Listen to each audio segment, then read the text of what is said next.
You all know our first guest. He's handsome and extremely talented, and unfortunately, even though he has this incredible career, he's always in the tabloids about who he's dating and everything, but we're going to put an end to that today when he takes me home tonight for the first time.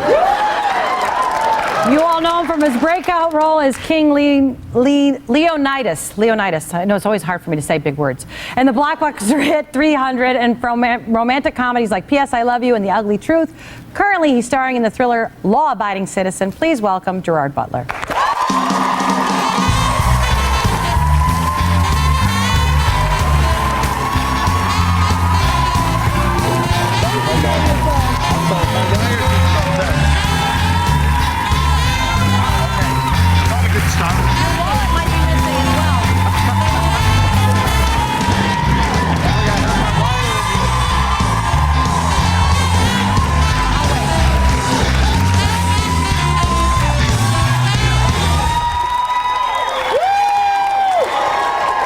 Hello. They're so happy to see you. See, I walked over to greet him and I stepped on his foot. The mic pack fell out. I'm just checking whether the mic pack's actually attached anymore. Is it? You guys can hear him?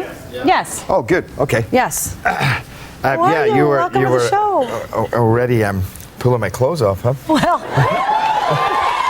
at my age, I don't waste any time.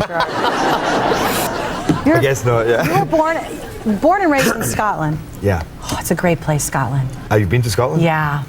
I've been lucky enough to be there, and the people are very, like the way I grew up in Chicago, just great people, really warm friendly. And earthy and very organic, and yeah, I love people in Chicago as well. It's one of my favorite cities in America, and the people there still get that Midwest feel. And, yeah. That's how I felt in Scotland. Now, you had a brother and a sister, and you're the youngest of three. Yeah. So what was it like growing up? I mean, was it you, your mom, and you guys are... Very close with my mum because I was the youngest, and you know, my dad wasn't really around, so my mum was everything. But I got to tell you, I don't know how I ended up as an actor, because I should have been a stunt man. I was always. Oh, you guys, of course. I had three brothers, so they were always. Yeah, exactly. You know, I remember once I threw something at my brother's head, and I cut his head, and my sister drew up a contract that I had to sign that said basically I was going to be a good boy from now on. You know, I wouldn't lie, I wouldn't tell on anybody. And then of course my mum came home that night and said, "What happened to Brian's head?" And she said, "Oh, Gerard threw something at his head." So I got a scalp, and then I went back to my sister and ripped up the contract. And, you're not going to tell the truth anymore after that. I think it's pretty clever. Your sister thought of the contract. My sister was very smart. Yeah, actually, I trained as a lawyer, but she should have been the lawyer in the family. Really? If she's writing up contracts when you were kids. Yeah, I went to nursing school. You went to law school. Yeah. You were working. You started a career in law. I did. And so tell us what happens. When do you make a decision to go? I mean, it's a completely different field.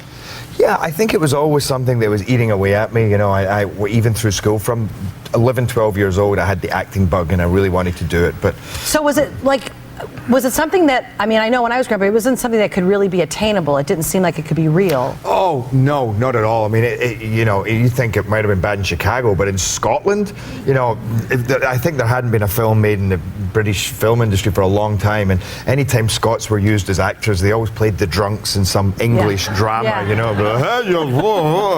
And so people said, "This is a nice idea, but forget it." Right. What about law? What about medicine? And sure. So you go, "Oh, okay." So I went to law school, and but it never left me, and I wasn't happy. So when you're in school and I mean, that's a lot of work. Are you thinking to yourself, something's missing? I'm just not passionate about this? Well, in actual fact, school I enjoyed. You know, and you manage to, you think, at least I know what I'm doing right now. You know, I'm studying, and it was a challenge. It was more when suddenly the reality hit me when I actually started working in a law firm, and I thought, is this it? Is this, no, not that there's anything wrong for anybody who's a lawyer. No, it's if it's not your passion, yeah. It's not my passion, it wasn't my purpose, and I kind of knew that, and but I That was a tough time for you, wasn't it? It was a tough time, it was a dark time in my life. I feel like I was kind of falling apart there, you know. I wasn't aligned with what I should be doing, you know. So there was a lot of partying, a lot of kind of drinking, a lot of, you know. Which in Scotland, it's actually, because in Scotland everybody does that. Yeah, you got a promotion because of that, didn't you? No, I'm just kidding. Yeah, but so you try to say to your friends, "This is too much," and they're like, "Oh, come on, what do you mean too much? Have another one." I know, yeah. But no, and then I was a week away from qualifying as a lawyer, and I was fired. But they said they were totally understanding, and they said, you know what, this is not where your passion lies. Go and follow your dreams. This is, we're doing you a favor, and they really, were. that it's interesting when you go through those times, and I know you said for your mom that was really tough because she was so proud that her son was a lawyer, and you had to call her and say, listen, this is not working out for me. Yeah, no, I don't exactly come from a family of lawyers, so it was a big deal for me to be a lawyer. And you know, my mom's like, oh, my son's going to be a lawyer. Oh, Gerard's going to be a lawyer. And then I had to call her and say, Mom, you know this lawyer thing? That's a huge phone call. It was the worst phone call I ever had to make. It was so humiliating and just awful. I can't even describe it. And then, and then she said, what are you going to do? And I said, well, actually, I'm about to jump in a car. That day, the next day, I packed my bags and I moved to London and said, I'm going to be an actor. And that was the day that I called her. It took me a day to gather up the confidence. And she says, what are you going to do? And I says, I'll put my bags in the car. I'm off to London. I'm going to be an actor. Did you feel like this, I mean, I'm just coming from my own perspective, did you feel like you let her down, or that she, I mean, what were you going through? Or did you think, thank God I'm free at last? No, at the time I thought, this is a disaster. This is a disaster. But I just think it's so relatable, because there can be somebody right now that's saying, you know, I always think rejection is God's protection. We don't know it at the time, but here you lose your job and it's a lowest of lows, but you don't realize that it's going to set you onto a path that you were meant to be on. Absolutely. And yeah, that's it.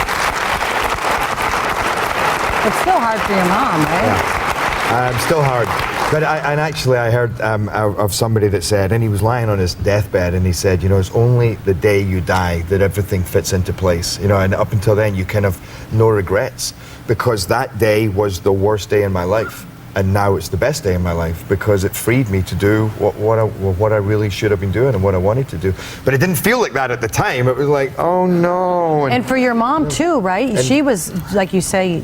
Yeah, but very supportive. You know, I knew that she felt very let down and very disappointed, but when I moved to London, she wrote me this beautiful card, and she basically said, you know what, as long as you're happy, I'm happy, you know, and if this is your dream, then do it. And that really changed things for me, you know, when I knew that I had her behind me. And you know, God, I feel like, I mean, I know you because I've seen you on interviews, but you know, you don't really know somebody, but it's really nice. You have a very nice quality. It's really a great story. We'll be right back. More with Gerard.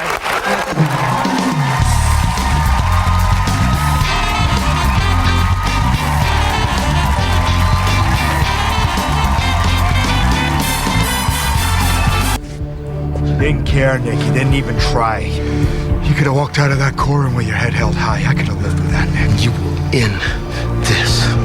I'm just getting warmed up. I'm gonna pull the whole thing down. It's gotta be biblical.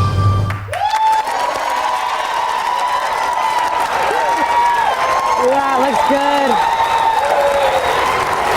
We're back with Gerard Butler. That was a clip from the film. Listen to them. That's just a clip of the film, Law Abiding Citizen. you guys are a great audience. You know, I'm telling you, they're responding to your sincerity. Oh. I'm serious, they are, because it's a commodity. Thank you. I mean, you know, it may sound corny, but it's true. And you produced this movie too. This is really a labor of love for you. This film. Yeah. It's that was 2 years' work. Somebody sent us a script. The writer sent us a script, Right. and we got a hold of it, and we just started a production company, my manager and I, and we said, let's try and do this. Now, was it just you just got so into the story? Because I mean, even that clip is so compelling. It's so compelling. That's a great word to describe. It's very riveting, and you think it's one movie, and it's really something else. And it's surprising, and at the same time very thought-provoking. And so we said, this has has that popcorn element, and Right. it just has that exciting element.